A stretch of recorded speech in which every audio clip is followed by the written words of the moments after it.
The Sandy and Toddcast is a Mindgarden Media podcast in association with Screw You, Todd Productions. Broadcasting from two very different yet magical places not found on any map. Get ready to discuss the strange, weird, ghostly, crazy, spooky, and odd things that take place around us each and every day. All while having a little bit of fun. This is the Sandy and Toddcast. Well, hello again. This week it is a bonus episode of the Sandy and Toddcast because of just plain old everyday illness and all kinds of stuff going on. I'm Sandy and Bonus Bob is back. Bonus Bob. My hubby Dave. So last week, well, actually, this goes back a few weeks.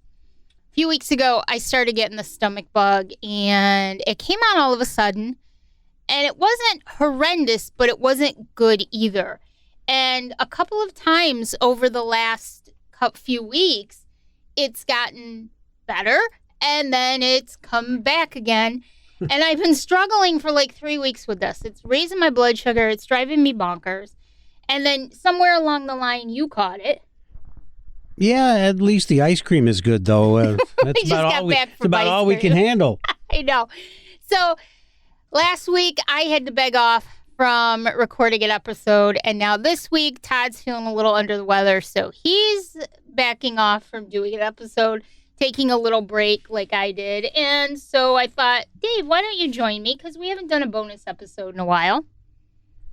Well, and you mentioned weird stuff, and so I thought, I actually adore weird news. Yeah, I know. Because on my radio show daily, I compile a whole bunch of weird news headlines. It started with me doing a weird news story of the day, but then I saw there were so many of them and I thought I was missing out. So I would just get these actual news headlines that were weird. And I have a couple just as an example. Rhode Island man charged with 130 miles an hour said he wanted to get home to see his cat.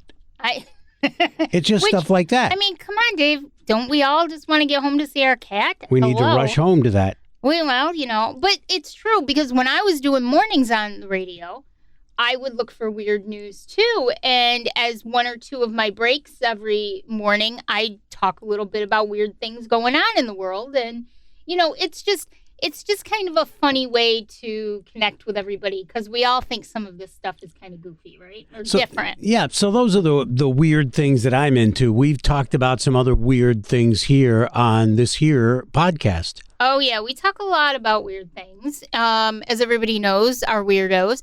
So I was kind of bored the other day, and I was looking through, I just Googled weird paranormal news.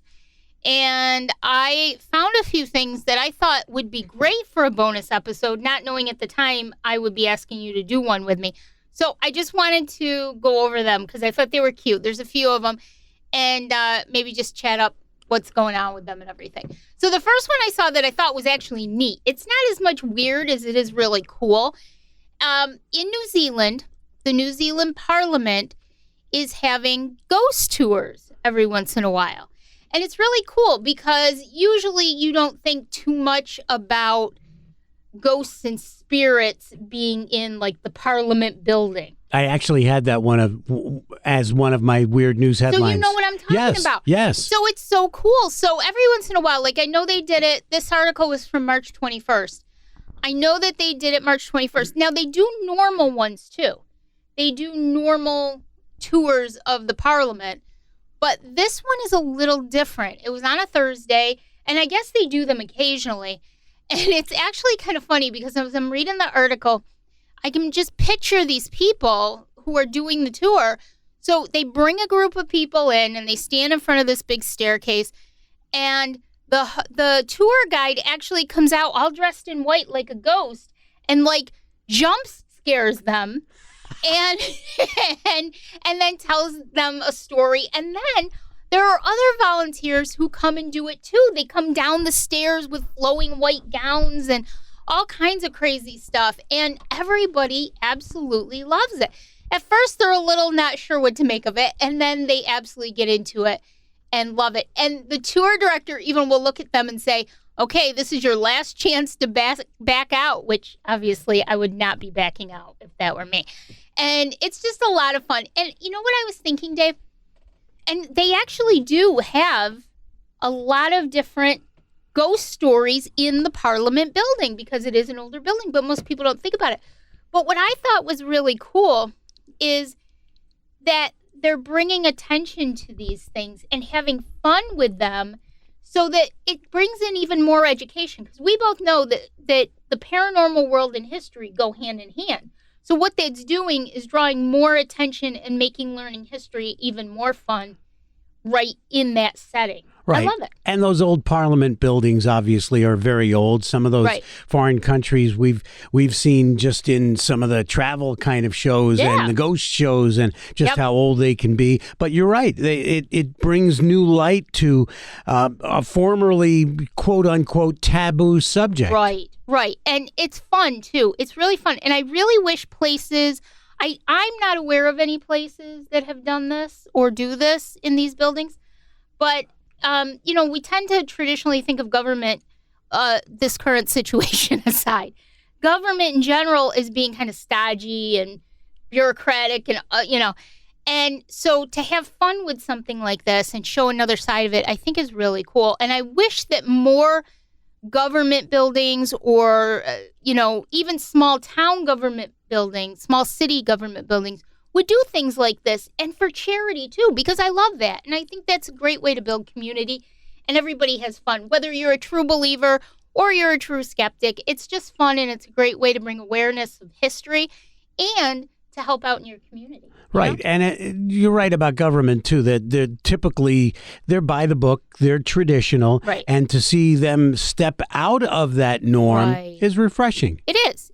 And in a couple months, we're going to be heading back down to Gettysburg. I think it's like time for us now. And one of the things that I want to do when I go down, and I'm pretty sure that Todd will be coming down, but even if he isn't able to for any reason, I'm going to take a tour of for being down there 3 times before, I've never done this. You guys watch Kindred Spirits. I'm sure you watched that in the past. Todd and I have talked about it a million times. They did, one of the times they were in Gettysburg on the show, they did the orphanage. And it's really got a pretty violent history and is incredibly active. And I've never been inside of it. Now, it's really owned sort of by a tour group now, so you have to take the tour to go in. You can't just go in and walk around. It's like a museum and a tour. So I've decided I'm getting in there. I'm going to do it. I probably won't investigate. I'm not a big fan of investigating on going on those investigations because I myself do it so much. And it's not that I feel like we're better than anyone at investigating. It's just that my different ways of investigating may be very different from theirs. And I want to get as much as I can out of it. So, but more, I want to go in there more to see the history and see all that I've heard about it. And so that's why these ghost tours in these buildings are such a great idea, And we've been on a couple of those, and it's really difficult to really do any investigating when you're in a large group, unless it's your own group where you're purposely doing that. But when you're on a tour, it's almost impossible to do both. But you know what? Sometimes the best part of it is just seeing the place for itself and being in the middle of history and learning about it and understanding it more because you're standing there. You don't necessarily have to hunt ghosts to really get that vibe and that understanding of where you are. Now, I'm not saying that I'm not going to connect with somebody, because I most likely am going to connect with somebody, but it's just so important to be able to see these places and preserve these places so that we can experience things and we can learn about that history. So that's really cool. That is in Wellington, New Zealand at their parliament, and I just thought that was a great story. So this is a really quick one, but it's more like a ha-ha than anything else. Well, and that's what I go for, by the way, in my explaining my weird news stories. It's the lighter side of the news. It's supposed to get a chuckle. It's supposed to get a and that's what I think this one is. It is. Now, it's an old story. It's from 2017, and I'm not even sure why it came up in the feed, But I just thought it was so funny because, come on, we all know that UFOs exist. Whether you want to call them a UFO or a UAP or a APR or an XYZ, it doesn't matter. They exist. Aliens are here. We all know this. We're not stupid. We all know that they exist. But it was a great headline. It says, former manager of Department of Defense Aerospace Threat Program says, quote, UFOs are real. And I just kind of got a chuckle out of it because I'm thinking, you're way behind the game, buddy. Even in 2017, you're way behind the game. And think about that. You know, just in these 8 years, pilots have come forward but basically the Pentagon has said, yes, there are UFOs. And I can only imagine in 2017 that this was a big deal. And now we're just so far past that it's like, okay, we all know this. And I've seen some of the interviews that they have on TV, and I'm a little bit skeptical of some of the, to use a similar word, weirdos that they talk to. But in this team, they have a 25-year veteran of the CIA's Directorate of Operations. That's a Lockheed Martin program director for advanced systems, a former deputy assistant secretary of defense for intelligence. So these guys are actual people who have worked behind the scenes for many years, not just somebody who worked on planes. Well, and too, I have watched several, as many of us have, I have watched several of the congressional hearings where they've actually talked to some of these people. Not just witnesses, but I mean high up Pentagon officials, and I understand that they can't say, but they pretty much have agreed. And I mean, these are people that are highly respected, highly known, and they're like, yes, they do exist. They're here, and I just, and you, to watch some of the Air Force pilots or any branch of the military, any of the pilots or on ships say, this happened right in front of my eyes. I'm not mistaken. I have video footage of it, and to me, the fact that there are still people out there who don't believe it's happening. It's been happening for years.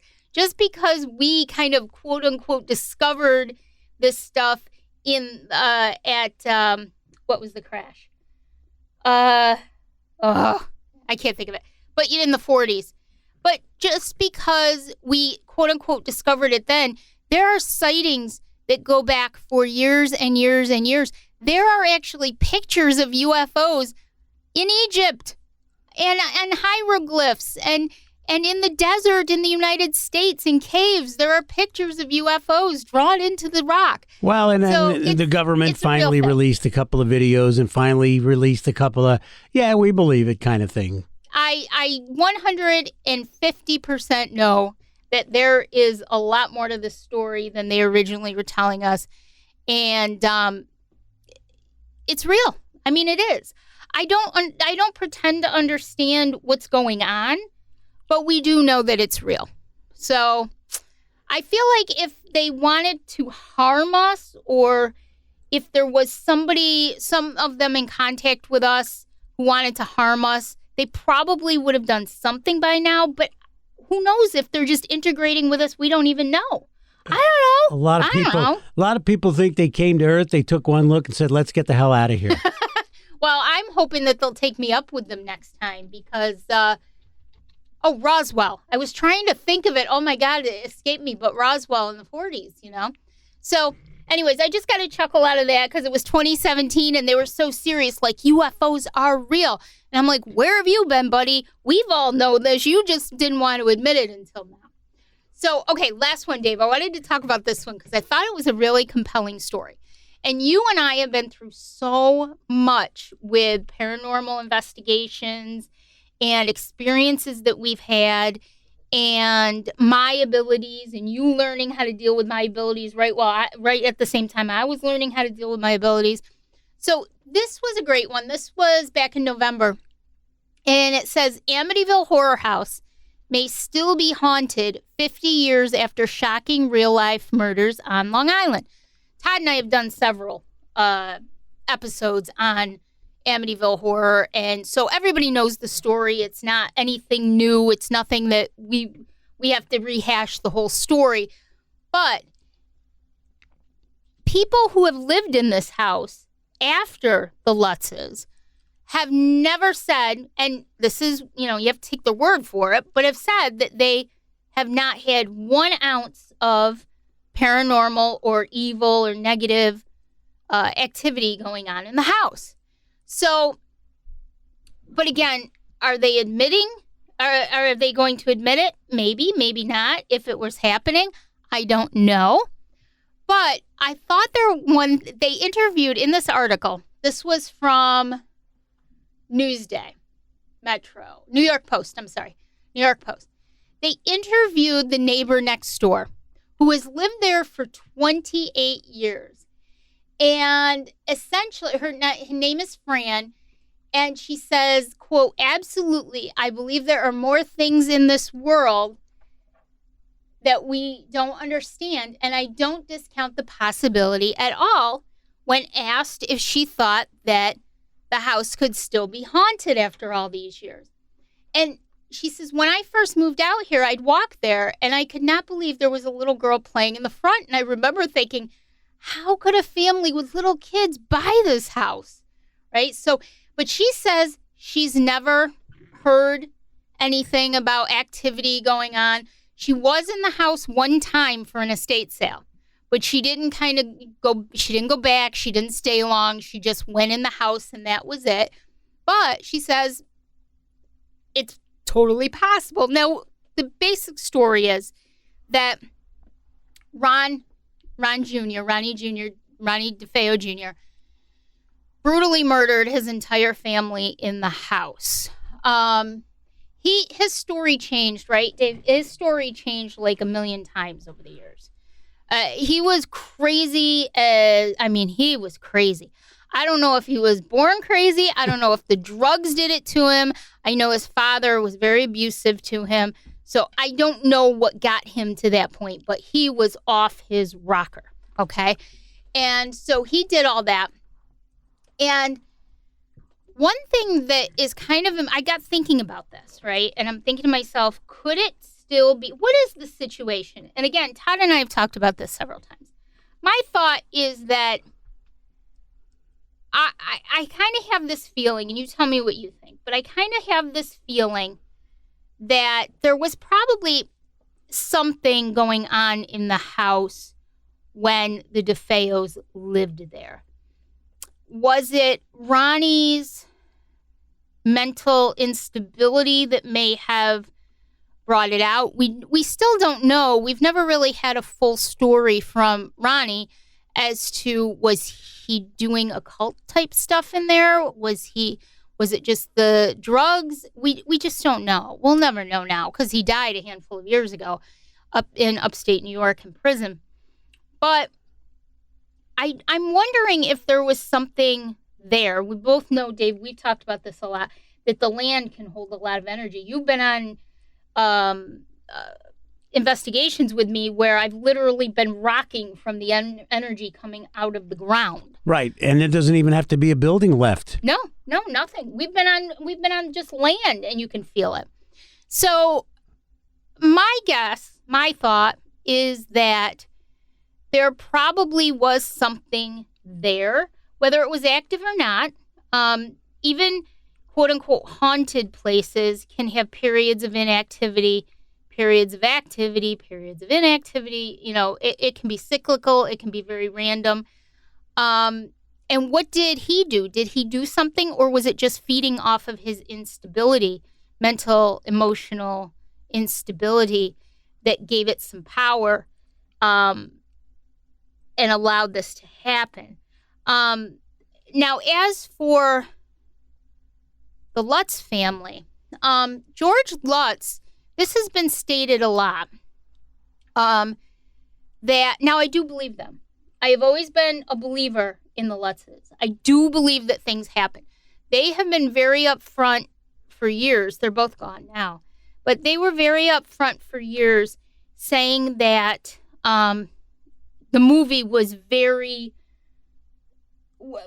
elevated way beyond what actually happened. It was terrifying for them. That's Hollywood. Right, and right. Almost all of them are. And what they thought was going to be something that would help them turned out to be, they were pretty taken advantage of in a lot of ways. And I do believe that.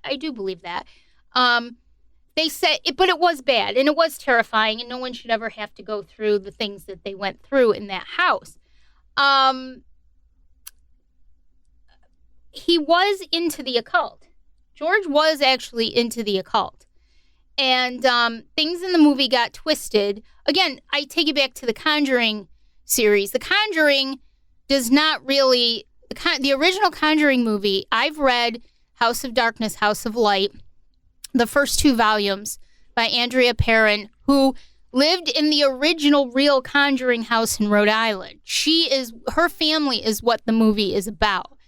And I have read both the first 2 of her books, and I've also watched numerous interviews with her. And again, she says the same thing, that what happened to them was not any less terrifying, but it wasn't the same kind of things as all the time throughout the whole movie that they experience, because it's Hollywood, right? So George Lutz was into the occult. Was he a Satanist? I don't know. But anyone who's into the occult, who welcomes things, who interacts with things, is asking for trouble, right? So my thought is, just because, it may have gone into a dormant period, and then here comes George summoning shit up, right? So, and I don't think he meant for what happened to happen, but he basically went to his grave, not saying anything. But I do believe them. I do believe that something happened in that house. Christopher Quarantino, who is Kathy Lutz's biological son, he has said for years, steadfastly said for years, that things happen. And I 150% believe this grown man now. So without getting off on other tangents, I do think, though, that there is something sitting in that house and it's waiting. Will it come out, at any time? I don't know that. Will it need to be summoned? I don't know that.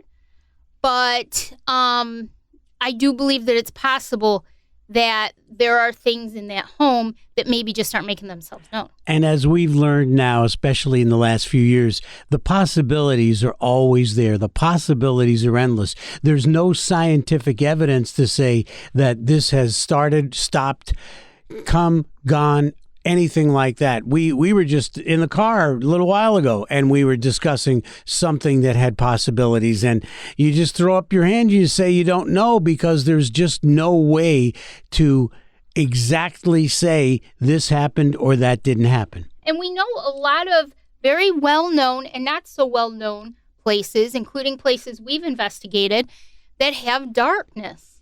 They have darkness. We've experienced darkness. But we also have been in a lot of places where there is just kindness and love and light. And so, one of the things that I always preach to everybody, I hate the word preach, not preach to everybody, but I ask people to do is set intentions and cleanse not only yourself, but your thoughts and your surroundings, and cleanse yourself and do affirmations and meditate and bring that goodness in, because, when you play around with stuff, you can invite stuff in.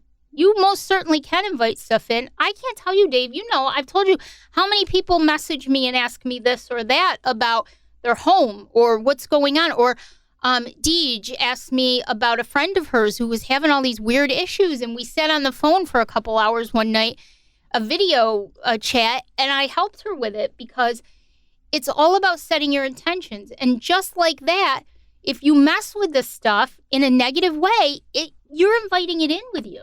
And again, not everything that's in the quote-unquote haunted category is negative. No.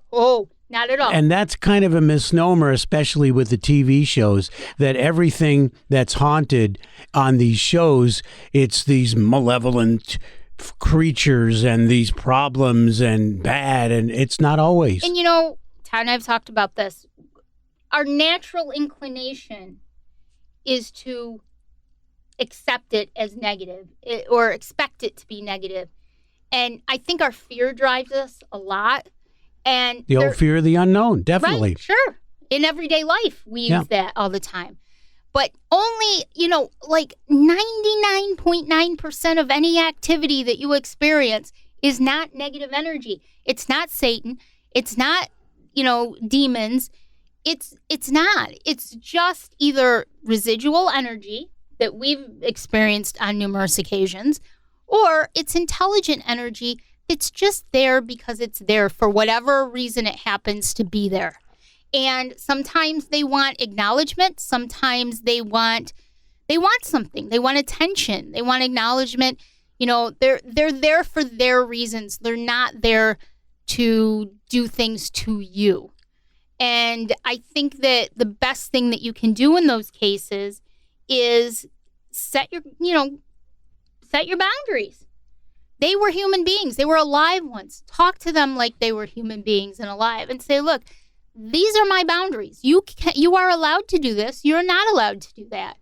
And so that is obviously when you're coming across neutral or positive energy.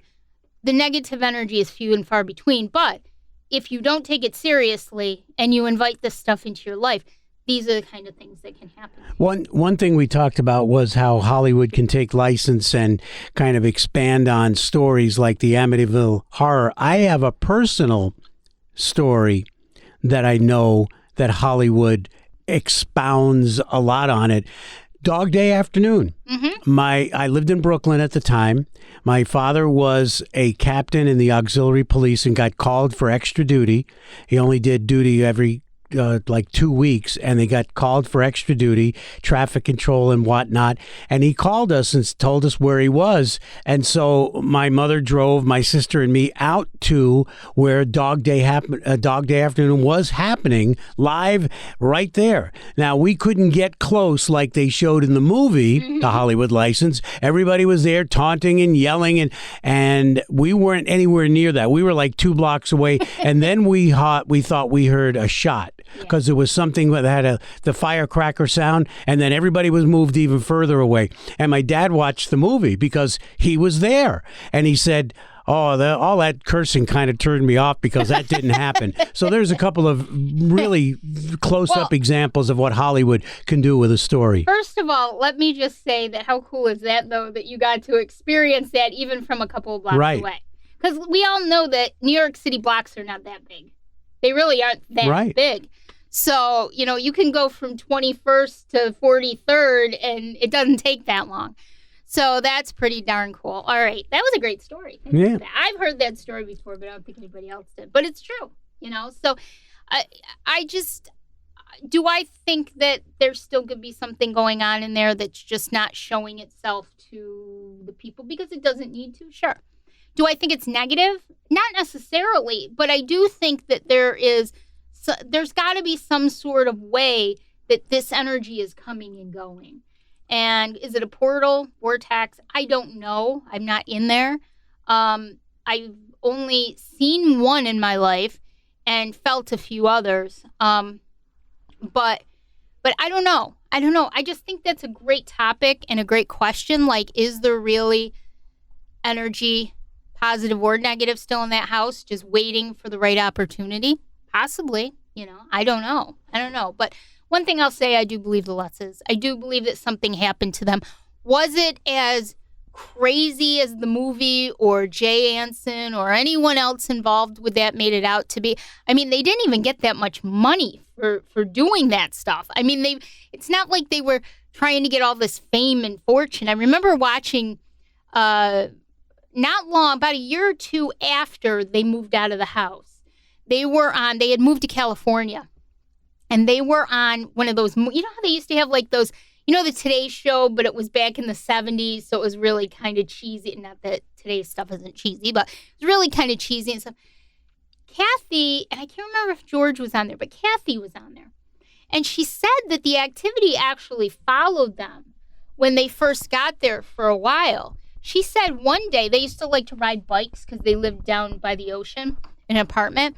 And one day she came out to go riding her bike, and there were snakes all over her bike. And I don't know. She said it just terrified her. And I don't know if that's normal in California or not. I don't know. But that was one experience she had not long after they moved to California that was very unsettling. And so who knows? And they say that it did follow for a while. They eventually divorced. But they still were very close to each other. So I don't know.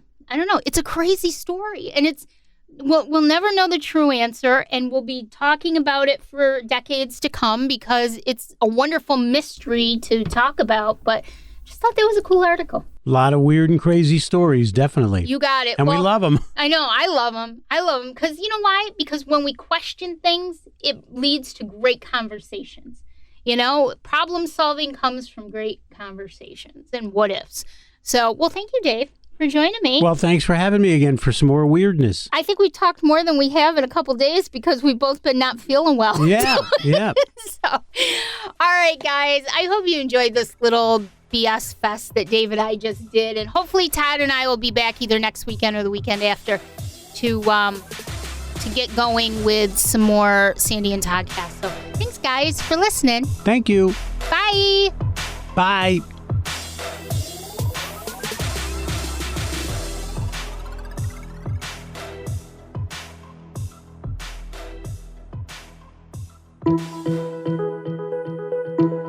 We make podcasting easy. Mindgarden Media can get you going on your very own podcast. With many years in the broadcast and audio industry, Mindgarden Media can edit, fully produce, and provide all the web distribution services. We're podcasters too, so we'll guide you every step of the way to a professional-sounding podcast production. For information, email the Mindgarden Media at gmail.com, the Mindgarden Media at gmail.com, or check us out on Facebook.